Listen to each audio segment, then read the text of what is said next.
So to begin the permaculture farming gardening side of the course, we're going to plant a couple of beds together, so we'll get to see the full cycle over these 3 months.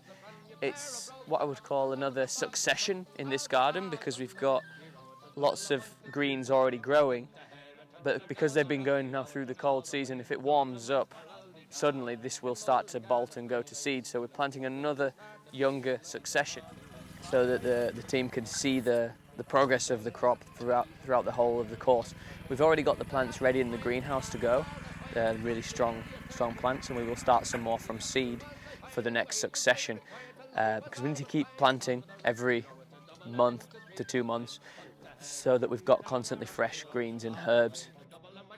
My name is Christian. I'm from South Wales.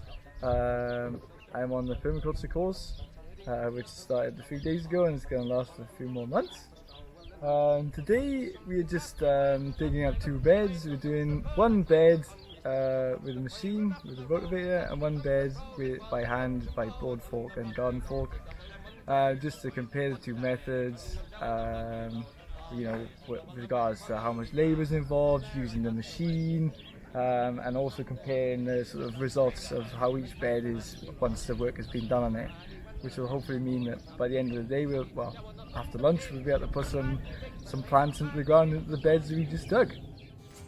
Well, from there I got away, spirits never failing, landed on the quay. As the ship was sailing, Captain Happy roared, said no room at tea, but when we jumped aboard, carried down for Paddy, well down among the pigs, got some hardy rigs. Started off with a circular shape, and then what we're thinking now is that we're going to just move it just to this kind of shape, which means we have a doorway here and a doorway here. It kind of gives the element of privacy if we extend the wall in here. So, we kind of have like 2 separate areas, but all connected by this one area in the middle, I think it's a lovely shape. It's a kind of snail shape. It's really nice, I think that's what we're going to go with. We're going to be scraping off the top layer, which is just like stone and sand. Put it over there. Our topsoil here and here. 2 nice piles that we can either use for this area or for the garden area, depending where we're going to use it. So we're constantly looking at what we're, taking little layers off and placing them in separate places, not just mixing it all together. So we're being delicate with our materials to reuse that. And then the stone, we're going to be building like our stone plinth that our cob's going to sit on. There's loads left over from the garden, and there's some up with that builder's rubble as well. So we're going to gather everything, and just everything that we're just going to reuse that's lying around, and that's our plan.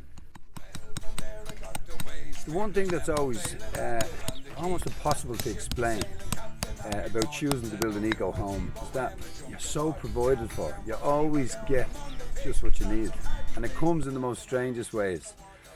Behind me here is the wood for a reciprocal roof that we are looking into building.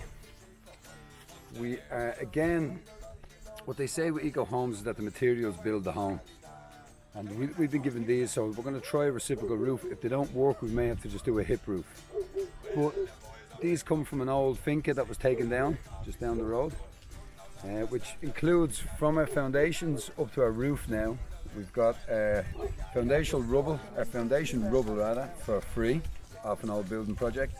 We gathered all our stone locally from the roads from previous projects, and our clay comes from a quarry local from here, it's actually a byproduct of cleaning the sand. So that's our stone, our clay, and our logs for our roof, and we haven't paid a penny.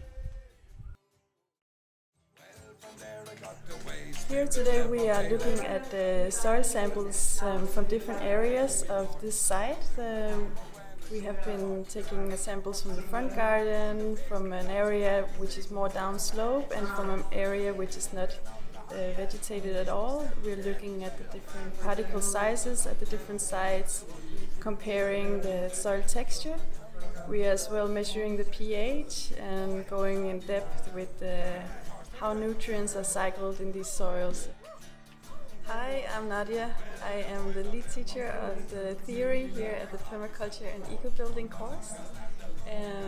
Here in the classroom we are going through the ethics of permaculture, so that is taking care of people, taking care of the planet and ensuring a fair share between.